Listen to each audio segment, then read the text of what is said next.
Okay, so in this tutorial I'm going to show you how to create a 3D view in SketchUp, and this view could be used as a diagram. It'll have shadows turned on and a graphic style that is visually pleasing that we can use in general architectural diagrams and other views. So I have a framing model. This is from a house we did a while back, and this default view kind of has this beige background, a gradient sky.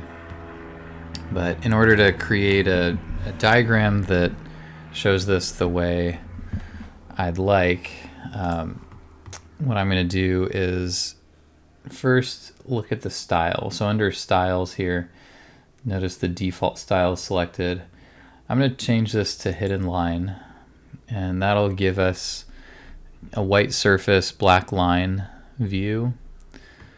The next thing I'm going to do is go to camera parallel projection. So if we want this to be an isometric or an axonometric view, we want to be in parallel. There's perspective, but everything will come to a vanishing point and lines wouldn't be parallel. There's 2-point perspective, which sometimes is great for renderings, but in this case, we're not going to go with that. For this diagram, we want parallel. And so with this view, once we've selected a view, we're going to go to View, Animation, Add Scene. So we're happy with the view, we're going to hit Add Scene. So now when we're working, we can always go back to that specific scene. So if I go to Scenes,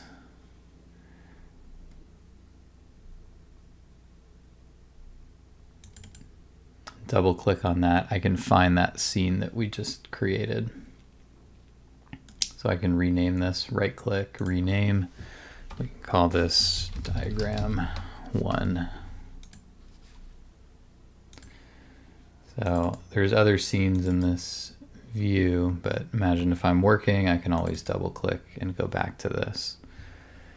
So we've created a scene. We have it in isometric view.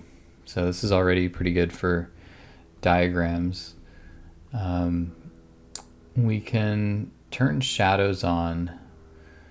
And so under scene, actually under styles, we want to change this. If you click edit, there's different background settings. So, if you wanted to change the style itself, so this is in shaded mode, textures. So by playing with these, you can look at the different styles. If you wanted to show color and texture, you could do that, but I'm going to keep this white. Then scrolling down to shadows, so I could say use sun for shading, and you can set the date and time.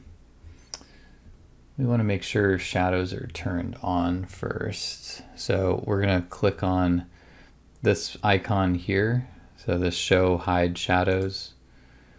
So with that turned on, now all of a sudden we see the shadows, and we can affect the time of day, kind of where those shadows are showing up,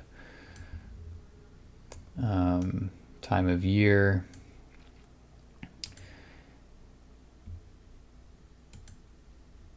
And with these toggles, we can change the darkness of those shadows. So if we want something more subtle, I don't think you want something this intense for these types of drawings. We want something more subtle. So something like that is pretty much what we're looking for. So this is the intensity of the light hitting the surface, and the intensity of the shadows themselves. Okay, so you can change the time zone and time of day, date, all of that. So if you want kind of longer shadows, go into the winter months, or shorter shadows in the summer months. So once we're happy with that view, you can then just go to File, Export 2D Graphic. And with that, you can go to Options, and we can set the size of the image itself. You can set it to view size, but it'll be pretty pixelated. So I like to go to at least 6,000 pixels in width, and I'm turning this all the way up to better quality. So those are my settings. Save this here. So it'll export it either as a JPEG or as a PNG, whichever you had selected. And then we'll find that image. You'll see that this is a relatively, high quality image.